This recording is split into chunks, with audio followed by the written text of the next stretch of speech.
Welcome back to Inside City Hall. Today, the City Council introduced a bill to ban smoking in many public spaces, including parks, beaches, and pedestrian plazas.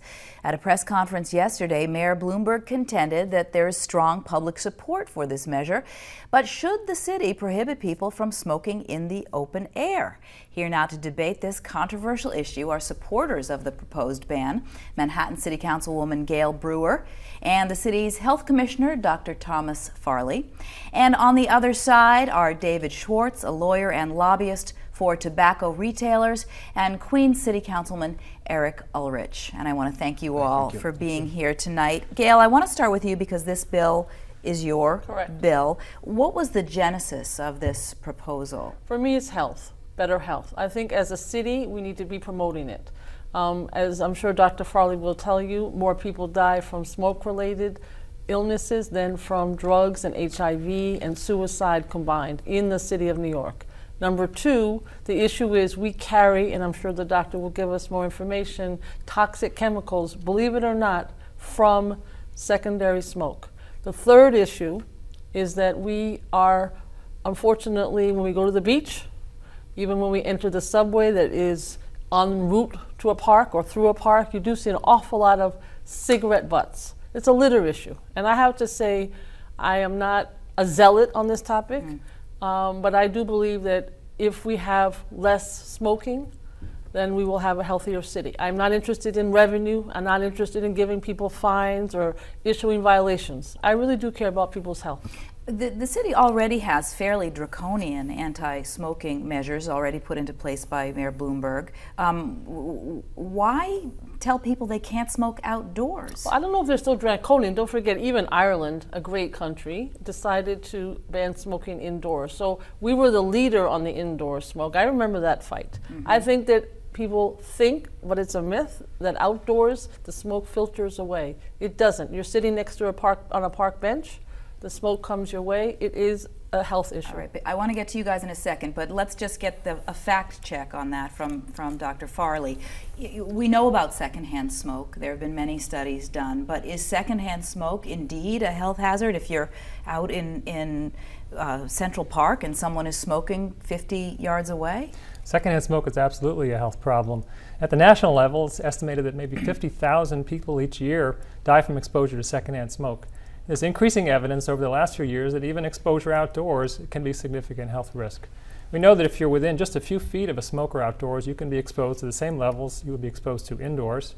We also know that 57% of New Yorkers have a chemical in their body called cotinine, which is an evidence that they are exposed to secondhand smoke, even though they're not being exposed now at the workplace or in bars and restaurants.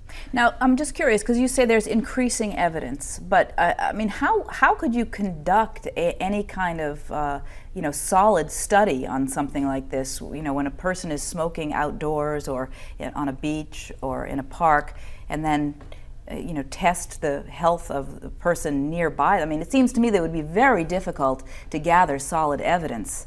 No, it's actually not that difficult because we can measure things in the air that are small particulates that get into the lungs and do the damage.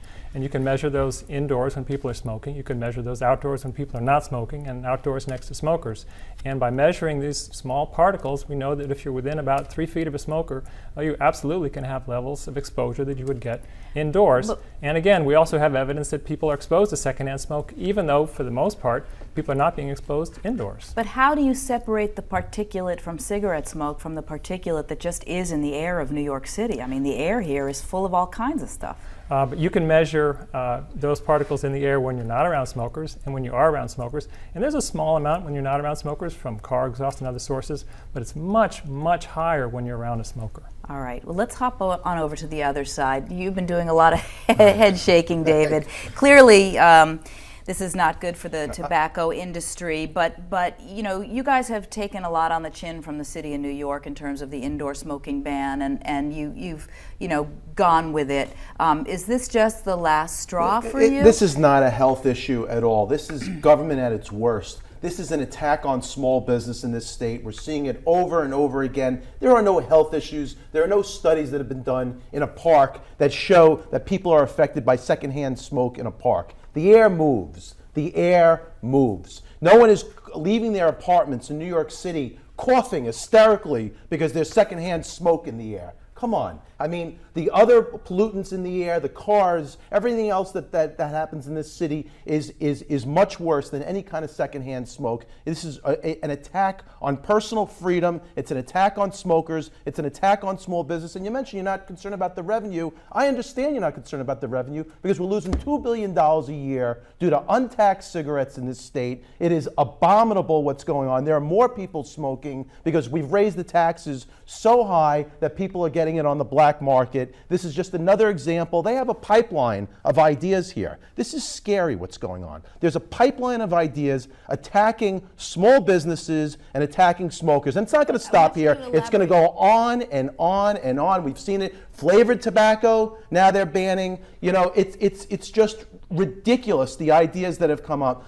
I have small David, business just one clients. second. Yeah. Elaborate for me on why you think it's an attack on small businesses. You Because represent who? every idea. I represent cigar shops throughout the city and state of New York. These fine establishments that adults go into, no kids go into, these high-end premium cigar shops. And what you've done is gone on a mission to destroy these legitimate businesses. Main Street USA, all you know, Why would they be hurt though? I don't understand. Because they can't go to the park or the beach. Because nobody could smoke their products in New York City anymore. It's unbelievable what you've done. You've taken by these high taxes and every single law that you come up with. You've ruined the sales of brick and mortar establishments in this state. You've brought the sales online. The online companies are doing terrific now because of all these great ideas coming from the government. You know what? You need to stay out of people's lives already. You know, the best thing that the government could do is don't make any new laws. Do nothing for the next couple of years. That is not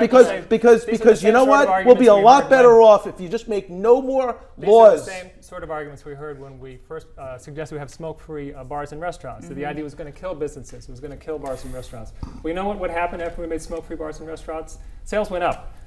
This is not about small businesses. Now, I will agree that the tobacco industry might lose some sales as a result of this, but you know what? I'm the health commissioner. Health is pretty darn important, and if smoking rates go down, that's a good thing. Well, you also represent the people of the city of New York, and they're losing billions of dollars in revenue in this state because of all these great laws that we've taken away. People are still smoking in this city, in this state.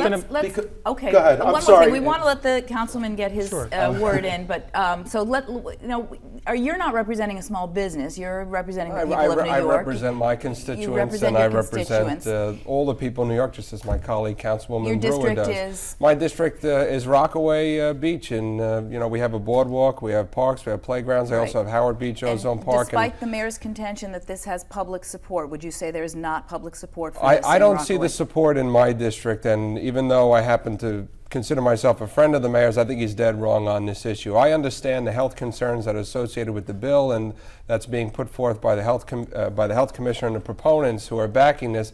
But at the same time, I think that we should be mindful of the fact that we are in fact intruding and infringing upon the rights and the freedoms of everyday New Yorkers who are not breaking the law, who are enjoying a certain standard of quality of life that we may not agree with, that we may find undesirable, but at the same time they have a right to smoke cigarettes. They're generating hundreds of millions of dollars in tax revenue that we use for the parks, the playgrounds, for the schools. And for us to say that we don't want that money or that we're going to take away that right or we're going to make it more difficult for those people to live, I think we're going to chase people out of the state. So for you, it's a civil liberties issue. Absolutely. People's rights. So